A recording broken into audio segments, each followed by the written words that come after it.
Start करेंगे आज का सेशन। सीटेट ने 2024 में जो सेकेंड एडिशन मान लीजिए आप, या जुलाई की अगर हम बात करें, जुलाई 2024 का नोटिफिकेशन जो है वो आपका आ चुका है। 7 जुलाई 2024 डेट है एग्जाम की। और क्या प्रोसेस रहेगी, किन बातों का ध्यान रखेंगे फॉर्म भरते समय, लैंग्वेज को कैसे फिल करना है, इन सब पे बात करेंगे। आपका जनरल और ओबीसी नॉन क्रीमी लेयर के लिए जो फॉर्म फिलिंग है वो है 1200 रुपये में। पेपर 1 पेपर 2 दोनों आप एक ही फॉर्म के थ्रू भर दीजिएगा, अलग अलग फॉर्म मत भरिएगा, नहीं तो कैंसिल हो जाएगा। इसके अलावा अगर हम बात करें, अगर आप किसी भी कैटेगरी से हैं तो 500 रुपये, और अगर आप दोनों पेपर भर रहे हैं तो 600 रुपये। तो इंपॉर्टेंस अच्छी खासी नीड है, क्योंकि स्टेप 1 है, इसके आगे आप नहीं जा पाएंगे अपना टीचिंग ट्रेनिंग कोर्स करने के बाद। ये सबसे पहला ज़रूरी चीज़ है। अगर आप प्राइवेट स्कूल में भी जाते हैं, गवर्नमेंट का अगर फॉर्म ना भी निकला हो तब भी आपको सीटेट मांगते हैं ज़्यादातर स्कूल्स। पासिंग परसेंटेज काफ़ी लो रही है इस बार, तो इसका मतलब क्या पेपर मुश्किल है? पेपर थोड़ा सा मुश्किल हुआ है पहले से, लेकिन हमारी अप्रोच में गड़बड़ है, इसलिए ज़्यादातर लोग फेल हो रहे हैं। नहीं तो एलिजिबिलिटी का एग्जाम है, 150 में से 90 नंबर आप लेकर के आइए और आप क्वालिफाई कर जाएंगे। सिलेबस में कोई भी चेंज नहीं है, एक सिंगल चेंज नहीं है। सिलेबस एज इट इज़ है, पैटर्न एज इट इज़ है। वैलिडिटी आपको पता है, एक बार आप सीटेट कर लीजिए, लाइफ टाइम वैलिडिटी है। फिर भी कई लोग होते हैं जिनका मन करता है स्कोर बढ़ाने के लिए देना चाहते हैं, तो आपकी मर्जी, आप कितनी भी बार सीटेट दे सकते हैं। एज लिमिट यहाँ कोई है नहीं। अपीयरिंग की अगर हम बात करें, आपको पता ही, अगर आप अपने टीटीसी में यानी टीचिंग ट्रेनिंग कोर्स के पहले दिन में भी हैं, जो कि एनसीटीई की गाइडलाइंस की बात करता है सीटेट, कि उन्होंने जैसे कहा है वैसा हम मान लेंगे।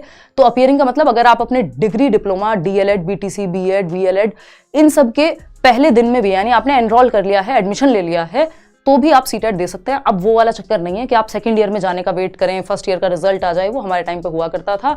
आपके केस में अभी ऐसा बिल्कुल नहीं है, तो आपको कोई ये सब नहीं सोचना कि करूं कि नहीं करूं। कई जगह पे ये कन्फ्यूजन अभी भी चलती है, तो वो सब कन्फ्यूजन नहीं है। क्लियरली एनसीटी ने कहा हुआ है, आपने एनरोल किया है और आप पहले दिन से भी, मतलब आपको फॉर्म फिल करने के आप लायक बन गए हैं। अवॉइड क्या करना है, 2 चीजें हमें अवॉइड करनी है। एक तो आपको रट्टाफिकेशन नहीं करना, क्योंकि वो जो 90% लोग अगर फेल हो रहे हैं, उसका एक रीजन यही है कि हम रटने पे फोकस कर रहे हैं। हमारा ध्यान इस बात पे है ही नहीं कि कॉन्सेप्चुअल अंडरस्टैंडिंग चाहिए। इस बार भी लर्नर्स हैं, आज मैं इंटरव्यू भी अपलोड करूंगी, जो 30 आउट ऑफ 30 लेकर के आए सीडीपी में, या 133 तरह का स्कोर है, मतलब 133 वाले कितने लर्नर्स हैं। डेविएशन फ्रॉम सिलेबस, ये दूसरी मिस्टेक होती है कि हम सिलेबस से भटक जाते हैं। सिलेबस पे स्टिक करना है एज इट इज, सिलेबस से बाहर नहीं जाता पेपर। हल्का सा डिफिकल्टी लेवल इधर उधर होता है, अदरवाइज कोई भी कुछ नहीं सोचना आपको, जस्ट सिलेबस और प्रीवियस ईयर, और साथ में एक नोट यहाँ पे लिखा हुआ है एनसीईआरटीज, यानी जो आपको कोर्स में सारा कुछ नोट्स वगैरह सब कुछ एक साथ मिल जाएगा। अगर आपको ये खुद से नहीं करना, तो एनसीईआरटीज के नोट्स से लेके, मॉक्स से लेके, और जितनी भी चीजें हैं, और सारे टीचर्स अपना अपना अलग अलग सिलेबस, जैसे सीडीपी मैं आपके साथ डील कर रही होंगी। अगर एक करेक्शन विंडो की और बात कर लेते हैं कि करेक्शन की जो डेट है, मान लीजिए आप फॉर्म भर देंगे अभी, कब से कब तक फॉर्म भरना है? 7 मार्च से, यानी कल से शुरू हो गई है फॉर्म फिलिंग, और आपकी 2 अप्रैल तक, लगभग 1 महीना है हमारे पास। आपने फॉर्म भर दिया, अपने सारे फोटो वगैरह जो भी सिग्नेचर हैं। अच्छा, परसेंटेज, जब आप अपने टीचिंग ट्रेनिंग की कोर्स की परसेंटेज मांगेगा वो फर्स्ट ईयर या सेकंड ईयर, अगर है आपके पास, अगर आपने जस्ट एनरोल किया है तो मत फिल कीजिएगा, या फिर वो फिर अंदाजे से करना पड़ेगा, अगर वो जरूरी ही मांगता है, क्योंकि इन्होंने फॉर्मेट चेंज नहीं किया फॉर्म भरने का, जबकि ये बात चेंज हो गई है कि अपीयरिंग में आप भर सकते हैं। तो उस केस में क्या करना है कि अगर 65.25 है आपका, या 23 है मान लीजिए परसेंटेज, तो आप ये राउंड फिगर में फिल कीजिएगा तो 65 हो जाएगा। अगर 65.5 समथिंग है तो ये 66% भर देंगे आप। तो ये राउंड फिगर में लेना है, इसको पॉइंट्स में नहीं मार्क करना। एक छोटी सी बात ये भी है। अगर हम देखें यहाँ पे कि अगर ऑनलाइन करेक्शन करना है, मान लीजिए कुछ गलत भर गया है आपसे, और करेक्शन करने की जो डेट है वो है 8 अप्रैल से लेकर के 12 अप्रैल तक, इसके बाद कोई भी करेक्शन नहीं होगा।